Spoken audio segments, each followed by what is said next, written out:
Okay, here's an article which, at least on the face of it, sounds like maybe it backs up what I had previously mentioned about my suspicions of people, not caring enough. When Aussies face a blocked pirate site, 59% simply give up and don't try legal options. According to research commissioned by the Australian government, 59% of people faced with a blocked pirate site are more likely are more likely to simply give up than try other means to get content. However, VPN knowledge is already entrenched in Australian society, with almost half of internet users aware of what they can do and what advantages they can bring to the table. Yeah, I'm obviously not sponsored by a VPN, although that'd be nice one day.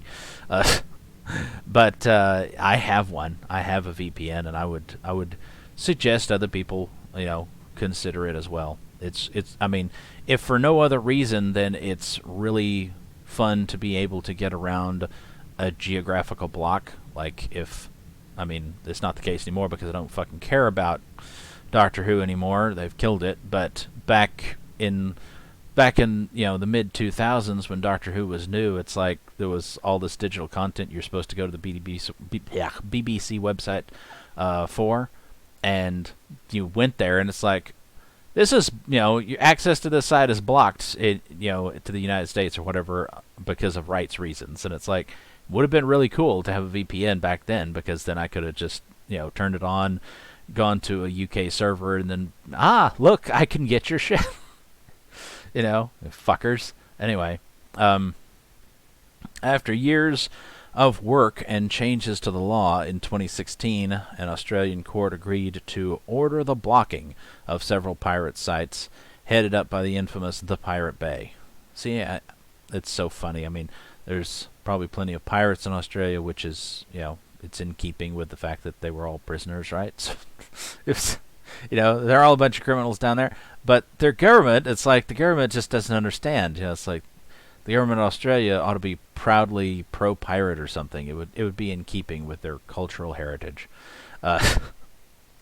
Since then, movie companies including Roadshow Films, Foxtel, Disney, Paramount, Columbia, and 20th Century Fox have returned to court many times to have more and more sites blocked. The strategy is also being deployed by the music industry, targeting regular streaming and downloading platforms as well as stream ripping portals. That's interesting, stream ripping portals. I'm not familiar with that concept offhand. Might be worth checking out. I don't know. I suppose it depends on what stream you're interested in ripping. I still don't understand the point. To me, it's so fucking weird to be like, I pirate shit, but I do it on a pirate streaming site, and it's like, why? To me, that potentially makes even less sense than paying for a streaming service, because I've never been thrilled with the idea of streaming, because it's like, it'd be one thing. Well, look, I don't know how streaming services work offhand, but I would think that if you built one that had some degree of local storage, maybe it was limited or something, but you had local storage, and you could download shit ahead of time and then watch it, like that, and then if you want to just keep it there ready to go, then it's already there. But as far as I know, that's not how Netflix or anything else like that works. It's streaming. It's like you have to access it each and every time, and that means that if you're having some sort of internet difficulties, or if your internet service goes down for a while or whatever, then you're just fucked. There's no option, and it also means that you're constantly using bandwidth. It's like every single fucking time you're using bandwidth. And, it depends on, some people, I guess, have unlimited bandwidth, but in my experience, most internet service options that say we offer you unlimited bandwidth, they're lying. They don't really offer you unlimited bandwidth. It's like, they tell you do, and then, you used more than we expected you to, and now suddenly, we're charging you more money for for your internet service. But it's just that happens. That happens, and in my experience, it does anyway. And so I'm very much against the idea of sitting there streaming shit. It's like, no, I want it downloaded. I want to just download the fucking thing so that I can have it, and I can have it as long as I want to have it, and I can play it as many fucking times as I want, and I don't have to use any more bandwidth to do it. Like if I watch a movie and then I decide, oh, I want to watch the movie again, I don't have to fucking be like, okay, well, we'll stream it again. It's like, no, I don't have to worry about that shit. Don't have to worry about any fucking buffering or anything like that. It's like, nope, it downloads first and then I watch it. And that's why things like riff tracks are so handy. It's like, yeah, there's there's an option I think to stream their shit from their site, but mostly it's like, yeah, you buy it and you download the fucker and then you have it stored locally and you can watch it whenever the hell you want.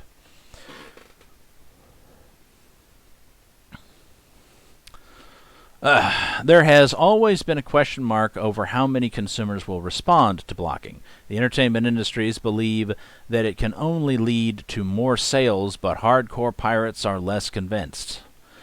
I don't know. I wouldn't describe myself as a hardcore pirate exactly. Although again, it's like a Aussie Pirates, a Aussie Pirate. But I would definitely be less convinced about that shit. I'm less convinced that like I said, don't know, haven't taken a survey or anything, but I would think that a lot of pirates, not people that ever would have been paying customers in the first place, and so their downloads don't really equal a lost sale. They really don't. Some of them I think are just doing it out of sheer, as the saying goes, bloody mindedness, or whatever. It's like they're just doing it because you told them they can't. Like, you tell them not to, and they're like, okay, well, I wasn't going to do it, but now that you told me that I fucking can't do it, I'm going to do it, just to prove you wrong. Fuck you. There's a lot of that kind of attitude. It's a good attitude, in my opinion. I mean, not entirely, obviously, but, to a certain extent, especially when you're referring to government. Government telling you can't do things, it's like, that's probably a pretty good reason to consider doing it. Because usually the government is a bunch of bastards. A new survey published by the Australian government, the government, now sheds a little more light on what happens when people are presented with access denied messages. Well, I said before what I do when I get an access denied. I find a way around it, generally, if possible, because it really pisses me off. 2020 Consumer Copyright Infringement Survey.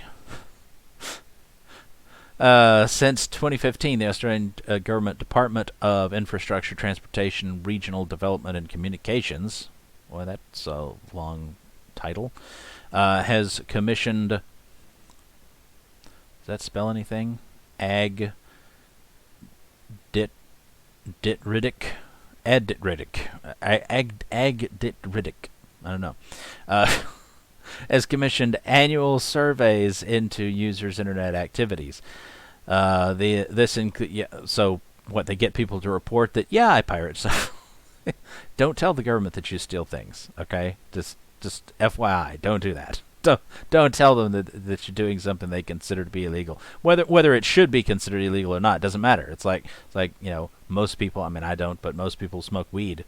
In my experience, most people do that at some point or other, and I would do it if it was legal, but it's not legal currently, and so I don't. But, but it's like most people do, and can you imagine people being sent a survey by the government? Hey, do you smoke pot? And they're like, yeah, I do. I mean, I suppose maybe because that's a stoner thing to do. It's like, oh yeah, sure, I do. So, anyway, this includes the consumption of music, movies, and TV shows, video games, and more recently, live sport. I was never into sports, and I'm so glad I wasn't, because now that sports has gone all to shit with all the virtue signaling cucks involved in it, it's like, I'm so glad I wasn't a fan of that, because now I don't have to be upset that about it. The latest Consumer Copyright Infringement Survey 2020 also provides detail on what happens when blocks are encountered. Survey covers the habits of 2,421 Australian internet users aged 12 plus. I don't know. I don't like the government, spying on people in general, but especially if you're going to spy on kids. What the fuck? In the 3 months preceding June 2020.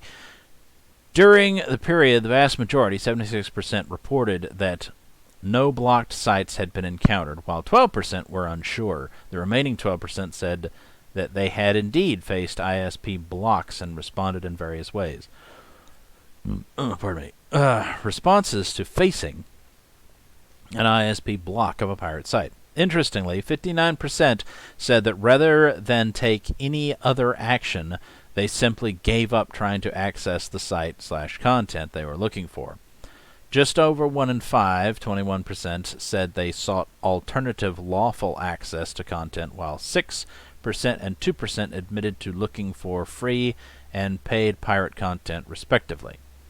Around 12% admitted to taking action to bypass the blockade. See, this is really weird because essentially it's the government asking you, did you engage in illegal activity? And supposedly a number of people saying yes. Those people are, I guess, extremely stupid.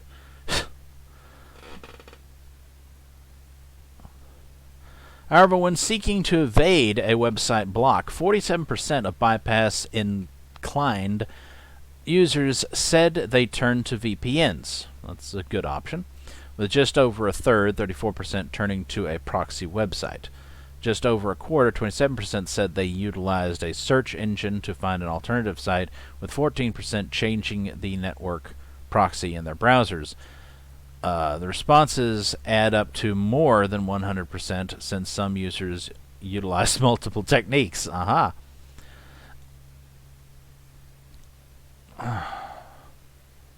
Nobody asked for a refrigerator free?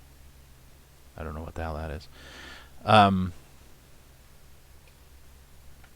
many years ago was that? 10 years ago? No idea.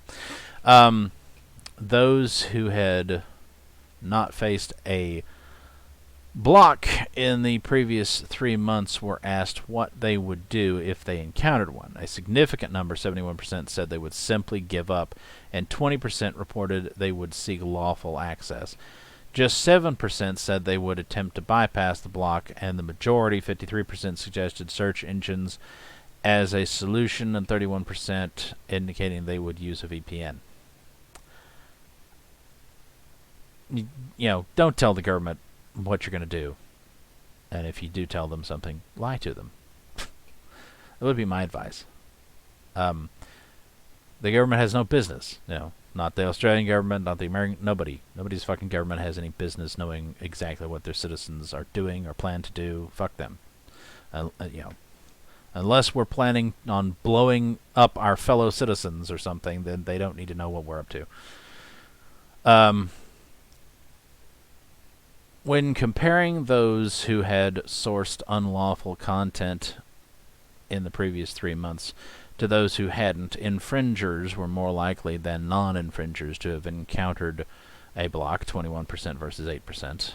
However, infringers were much less likely to give up than their non-pirating counterparts, 47 versus 71. Well, no shit. Interestingly, pirates were much less likely to turn to search engines to find alternatives to bypass blockades, 44% versus 68% of non-infringers. 50% of Aussies know what a VPN service can do. That half of all respondents are aware of VPNs is interesting in itself, but the finding that almost a quarter, 23%, have actively used one is perhaps more so. Overall, however, just 12% of respondents said they were currently using a VPN, but the majority were not using them for infringing purposes. Well, you know that the government's trying to find out what you're doing, and it's advisable to use a VPN whenever you feel like it to keep them from knowing what you're up to. I don't actually use VPN most of the time because it seems, there's some things that you can only do, or at least the service that I have, it can only be done with foreign servers. you know. So it's like, so if you're connected to a foreign server, that, that slows everything down, and so you got sometimes really shitty connection to just regular websites that you're trying to visit, like YouTube. And so it's like, unless you want to watch everything in really shitty resolution or whatever, it's like, it's better just to go without the VPN and then just anyway. Over a third, 37%, said they were using them for work. To add security to the communications, internet browsing. Given the numbers, however, it's clear that many users have multiple uses for their VPN. Well, yeah. We all know what one of them would be. Wonder how many people are lying on this survey, by the way. I mean, one would think that unless these people are like really fucking stupid, they're not actually going to tell the truth to the government that, oh yeah, I'm pirating shit. Okay, yes, more than a quarter, 27%, said they use VPNs to access content from other countries that is unavailable in Australia or otherwise geolocked. Yeah, see, exactly. That's like I said. A similar number, 26%, said they use VPN to access content for free, while just under 1 in 10, 9%, said they utilize one to gain access to content for a reasonable price. Okay. I'm not sure what are there pay pirate sites? Is that what that's referencing? I don't know. I mean, to me, that would defeat the purpose of it being pirated. I would think that it would be, that it would defeat the purpose of you pirating something in the first place. It's like, oh yeah, I pirated it. Okay, so you get it for free? No, I pay for it. I was like, what? What? I don't know. I guess, pirate sites have probably killed the bootleg industry. Like, there used to be, sort of an underground, market for bootleg shit. I would assume that online piracy has kind of killed that.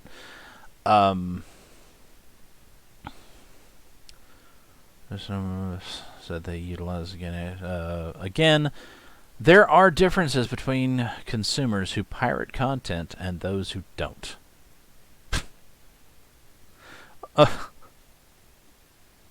Okay. Duh. Those who had obtained content unlawfully in the previous 3 months, infringers, were more likely to have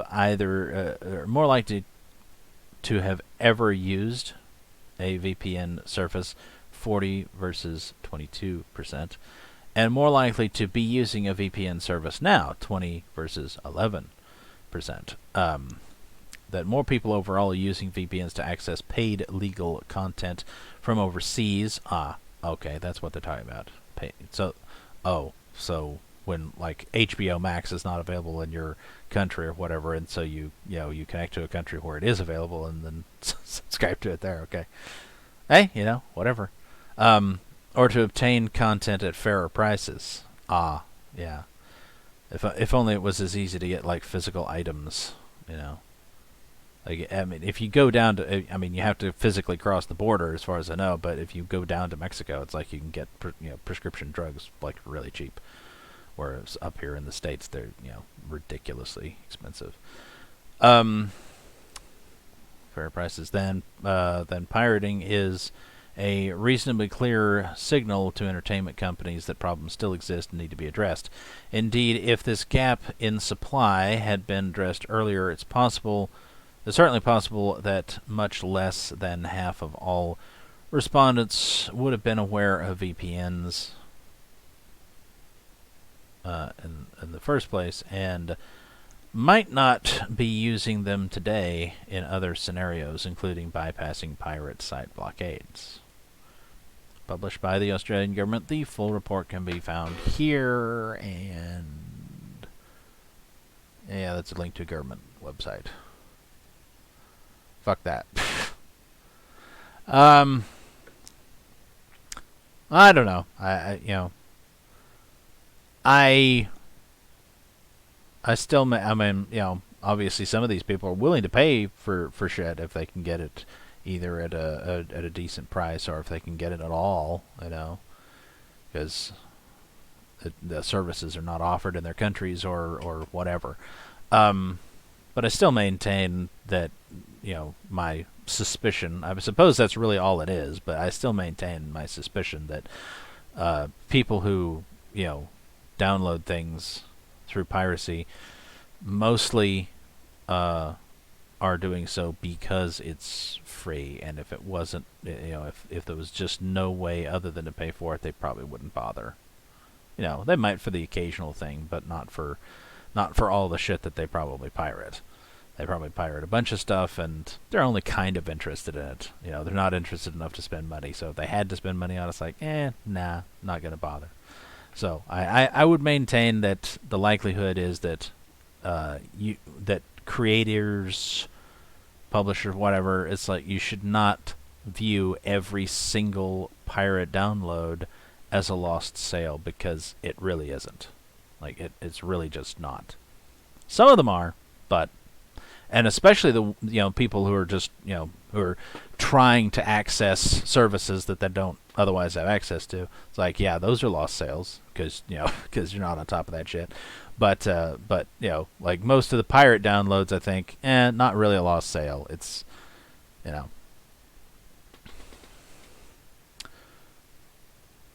and I never quite understood. I don't know. It always seemed a little bit weird to me that there was this complaint that people had of, oh, they're pirating our TV shows. Oh, you mean the TV shows that you put out on the air for free that they don't even have to pay, a cable bill to get? They can just snatch it right out of the air and record it, and that's totally legal. But you're bitching that they're getting somebody else's copy that they record. Okay, whatever. Anyway, so that's that, and don't just be very cautious about how much information you share with your government, or any government for that matter. Until the next one.